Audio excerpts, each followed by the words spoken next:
To join with you today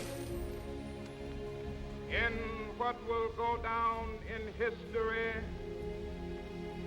as the greatest demonstration for freedom in the history of our nation.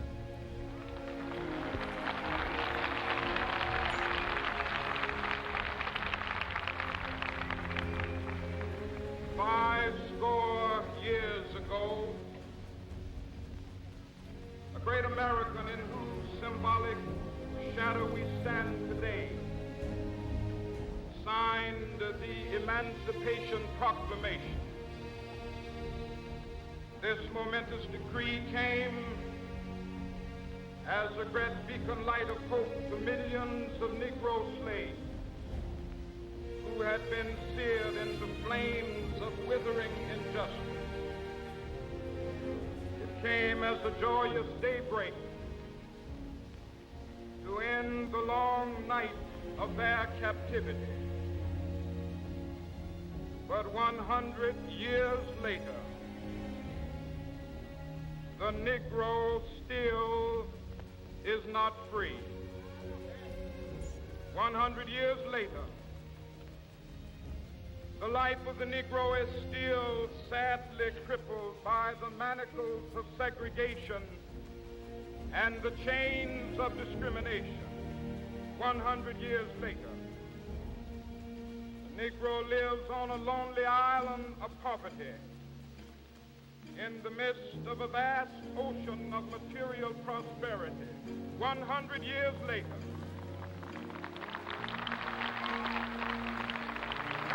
Negro is still languished in the corners of American society, finds himself in exile in his own land.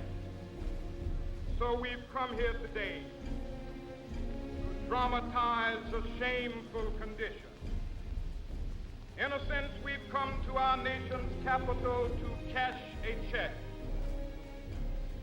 When the architects of our republic wrote the magnificent words of the Constitution and the Declaration of Independence, they were signing a promissory note to which every American was to fall heir. This note was a promise that all men, yes, black men as well as white men, would be guaranteed the unalienable rights of life, liberty, and the pursuit of happiness. It is obvious today that America has defaulted on this promissory note insofar as her citizens of color are concerned. Instead of honoring this sacred obligation, America has given the Negro people a bad check, a check which has come back marked insufficient funds.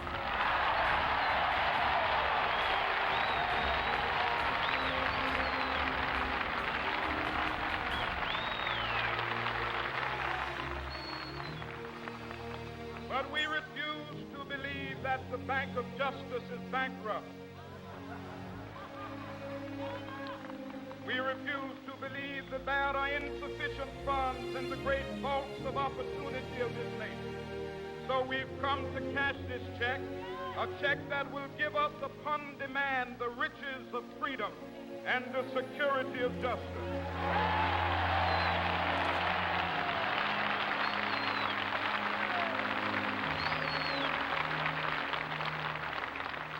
We have also come to this hallowed spot to remind America of the fierce urgency of now. This is no time to engage in the luxury of cooling off or to take the tranquilizing drug of gradualism.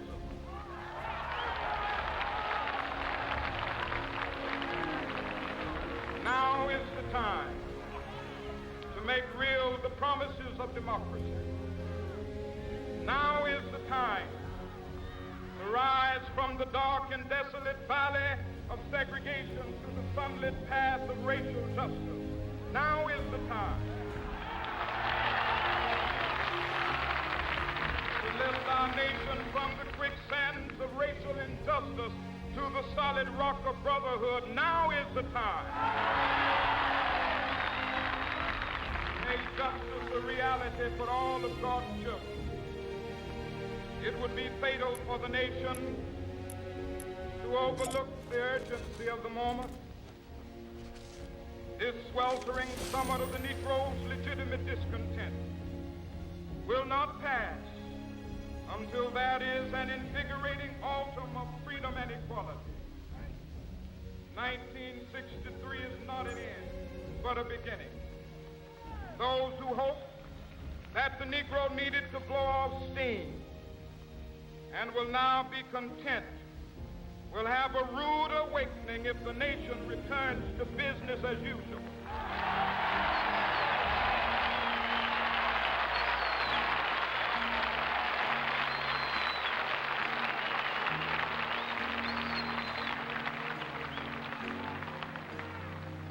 There will be neither rest nor tranquility in America till the Negro is granted his citizenship rights.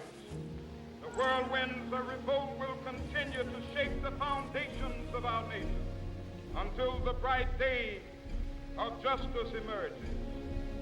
But that is something that I must say to my people who stand on the warm threshold which leads into the palace of justice. In the process of gaining our rightful place, we must not be guilty of wrongful deeds. Let us not seek to satisfy our thirst for freedom by drinking from the cup of bitterness and hatred.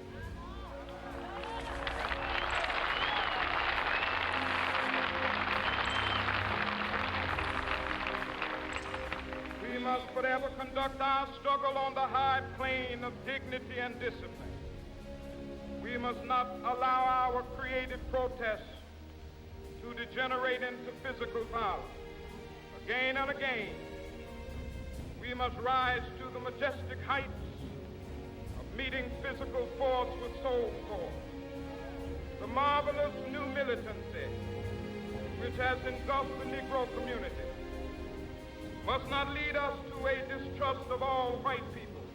For many of our white brothers, as evidenced by their presence here today, have come to realize that their destiny is tied up with our destiny.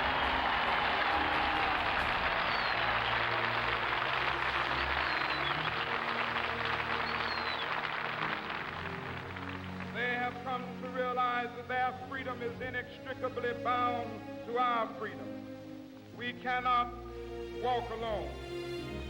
As we walk, we must make the pledge that we shall always march ahead. We cannot turn back.